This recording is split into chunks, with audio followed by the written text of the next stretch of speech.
Assalamualaikum warahmatullahi wabarakatuh. Hello, how are you all, my friend? Welcome to see you again with El Capasa channel. Today I will convey interesting information, namely about the shoot by the FBI, Federal Bureau of Investigation, President Donald Trump. Okay, President Donald Trump. Okay, I just say it listen carefully. As reported by Kompas.com, Donald Trump's legal problems are now in the spotlight after the former president of the United States, U.S., admitted that FBI agents raided his estate in Mar-a-Lago in Florida on Monday, on August 8, 2022 night. A U.S. law enforcement official Tim Schiff did not immediately respond to requests for comment on Trump's claim, and the focus of the investigation was not immediately clear. However, Al Jazeera reports the following investigation and legal case facing Trump: and missing state document. The U.S. National Archive and Record Administration in February notified Congress that it recorded about 15 boxes of White House documents from Mar-a-Lago, some of which contained classified material. And recommended video, the U.S. House of Representatives Oversight Committee at the time said it was expanding its investigation into Trump action and asked the agency to submit additional information. Trump previously confirmed he had agreed to return certain records to the U.S. National Archive, calling it a regular and routine process. Next, an attack on the Capitol. So interesting, yeah. Congressional panel investigation the January 2021 attack is drafting a case for Trump. Lawless over his attempt to overturn his 2020 election loss. Deputy Chairman Liz Cheney said the committee could make any number of referrals to the Justice Department seeking criminal against Trump, who previously accused the panel of bogus investigation. In a mile to court filing, the committee detailed Trump's effort to persuade Mike Pence, then Vice President of the United States, to reject the electoral roll for Democratic candidate Joe Biden, who won the election, or delay counting votes in Congress. Trump's effort could be judged to violate federal law, which stipulates that it is illegal to obstruct any official process currently, or to attempt to do so, said David Carter, the California federal judge overseeing the case. In feeling the committee said was like Trump and other conspired to defraud U.S. citizen. The committee cannot change Trump with federal crime. That decision must be made by the Justice Department under Attorney General Merrick Garland. Trump could also be charged with conspiracy incitement under U.S. law, making it illegal to overthrow the U.S. government by force. Jadi kawan-kawan, I convert in Indonesian bahwa sejumlah masalah hukum Donald Trump kini menjadi sorotan ya. Jadi mantan presiden Amerika Serikat ini, jadi bahwa Trump mengaku FBI menggerebek tanah milik dia di Mar-a-Lago, Florida pada Senin tanggal 8 Agustus 2022 malam naik ya. Nah, pejabat penegak hukum AS sendiri tidak segera menanggapi permintaan komentar atas klaim Trump dan fokus penyelidikan tidak segera jelas.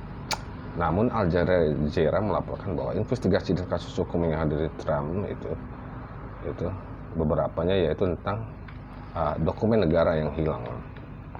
Jadi administrasi dan catatan nasional Amerika Serikat pada Februari memberitahu Kongres bahwa mereka menemukan sekitar 15 kotak dokumen Gedung Putih dari Mar-a-Lago. Beberapa di antaranya berisi materi rahasia. Kemudian video rekomendasi bahwa Komite Pengawas Dewan Perwakilan Rakyat Amerika Serikat pada waktu itu mengatakan sedang memperluas penyelidikan atas Trump dan meminta badan tersebut menyerahkan informasi tambahan. Nah, Trump sebelumnya mengonfirmasi bahwa dia telah setuju mengembalikan catatan tertentu ke arsip nasional AS. Dia menyebutnya proses biasa dan rutin. Jadi, kemudian serangan ke gedung Capitol. Sebuah panel Kongres yang menyelidiki serangan 6 Januari 2021 sedang menyusun kasus atas pelanggaran hukum Trump terkait usahanya dugaan membatalkan kekalahan dalam pemilu 2020. Nah, Wakil Ketua Liskane mengatakan komite dapat membuat sejumlah rujukan ke Departemen Kehakiman untuk mencari tuntutan pidana terhadap Trump yang sebelumnya menuduh panel ini melakukan penyelidikan palsu. Nah, dalam pengajuan pengadilan 2 Maret, komite merinci upaya Trump memujuk Mike Pence, wakil presiden saat itu, untuk menolak daftar pemilih bagi kandidat Demokrat Joe Biden yang memenangkan pemilihan atau menunda perhitungan suara di Kongres.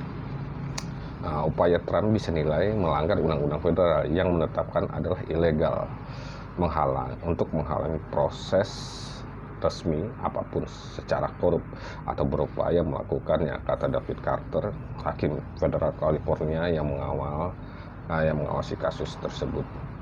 Nah, jadi dalam pengajuan 2 Maret, komite mengatakan kemungkinan Trump dan lainnya berkonspirasi untuk menipu warga AS. Nah, Trump disebut menekan Pence. Komite mengutip upayanya untuk meyakinkan bahwa pejabat pemilu, negara bagian, publik, dan anggota Kongres bahwa pemilu pada 2020 dicuri. Padahal beberapa sekutunya sendiri telah mengatakan bahwa tidak ada bukti kecurangan itu. Nah, komite tidak dapat menuntut Trump dengan kejahatan federal. Keputusan ini dibuat oleh Departemen Kehakiman di bawah Jaksa Agung Merrick Garland. Ya, Merrick Garland kan. Nah, Trump juga didakwa dengan konspirasi hasutan dengan undang-undang AS mengatur adalah ilegal dan menggulingkan pemerintah AS dengan paksa. Nah, beberapa peserta dalam serangan 6 Januari di Capitol merupakan para pendukung Presiden ke-45 Amerika Serikat itu ya, dan telah didakwa dengan konspirasi hasutan. Kemudian penipuan dan donasi dari pendukung. Demokrat mengatakan dalam sidang komite 6 Januari bahwa Trump, seorang Republikan, mengumpulkan sekitar 250 juta dolar AS atau sekitar 3,7 miliar dari para pendukung. Donasi itu awalnya diklaim akan digunakan untuk memajukan klaim penipuan pemilu di pengadilan, tetapi temuan komite menemukan banyak uang dilarikan ke tempat lain ya. Hal ini meningkatkan kemungkinan bahwa ia dapat didakwa dengan penipuan elektronik yang melarang mendapatkan uang dengan dalih palsu atau penipuan, itu kata pakar hukum. Kemudian pelanggaran pemilu Georgia. Juri khusus dipilih pada Mei untuk mempertimbangkan bukti dalam penyelidikan jaksa Georgia atas dugaan upaya Trump untuk mempengaruhi hasil pemilihan negara bagian 2020. Investigasi tersebut sebagian berfokus pada panggilan telepon yang dilakukan Trump kepada Menteri Luar Negeri Georgia Brad Raffensperger, seorang Republikan, pada 2 Januari 2021. Trump meminta Raffensperger untuk menemukan suara yang diperlukan untuk membatalkan kekalahan pemilihan Trump, menurut rekaman bocor yang diperoleh oleh Washington Post. Pakar hukum mengatakan Trump mungkin telah melanggar setidaknya 3 undang-undang pemilu pidana Georgia: konspirasi untuk melakukan kecurangan pemilu, ajakan kriminal untuk melakukan kecurangan pemilu, dan campur tangan yang disengaja terkait dengan pelaksanaan tugas pemilu. Namun Trump dapat berargumen bahwa dia terlibat dalam kebebasan berbicara dan tidak berniat untuk mempengaruhi pemilihan. Kemudian pinjaman dan tagihan pajak. Alvin Bragg, jaksa wilayah Manhattan, telah melakukan penyelidikan kriminal apakah perusahaan real estate keluarga Trump salah mengartikan nilai propertinya untuk mengamankan pinjaman bank yang menguntungkan dan tagihan pajak yang lebih rendah. 2 pengacara terkemuka yang memimpin penyelidikan mengundurkan diri pada Februari, dan ini membuat masa depan penyelidikan dipertanyakan, tetapi kantor Bragg mengatakan terus berlanjut. Trump telah melakukan kesalahan dan mengatakan penyidikan itu bermotif politik. Bragg sendiri adalah seorang Demokrat. Kemudian penggelembungan harga properti. Jaksa Agung Negara Bagian New York, Letitia James, sedang melakukan penyidikan sipil untuk memeriksa apakah Trump Organization menggembungkan nilai real estate. Trump dan 2 anaknya yang sudah dewasa, Donald Trump Jr. dan Ivanka Trump, setuju untuk bersaksi dalam penyelidikan yang dimulai pada 15 Juli. Trump telah melakukan kesalahan dan menyebut penyelidikan itu bermotif politik. James adalah seorang Demokrat. Kemudian pencemaran nama baik. Jean Carroll, mantan penulis majalah Elle, menggugat Trump atas pencemaran nama baik pada 2019 setelah presiden saat itu membantah tuduhannya bahwa dia memperkosanya pada 1990-an di sebuah department store New York City. Trump menuduh Jen berbohong untuk menghidupkan penjualan sebuah buku. Pengadilan Manhattan tengah bersiap untuk memutuskan apakah gugatan Carroll harus ditolak. Seorang pengacara untuk Trump berpendapat bahwa dia dilindungi oleh undang-undang federal, yakni membuat pegawai pemerintah kebal dari klaim pencemaran nama baik, ya kan. Jadi begitu informasinya tentang mantan presiden AS ya, Donald Trump. Ini menarik juga kawan-kawan, very interesting. Mungkin itu saja yang saya sampaikan, semoga dapat dipahami dan dimengerti ya. Oke, terima kasih semuanya sudah menyaksikan. Jangan lupa like, comment, and subscribe. Oke, assalamualaikum warahmatullahi wabarakatuh.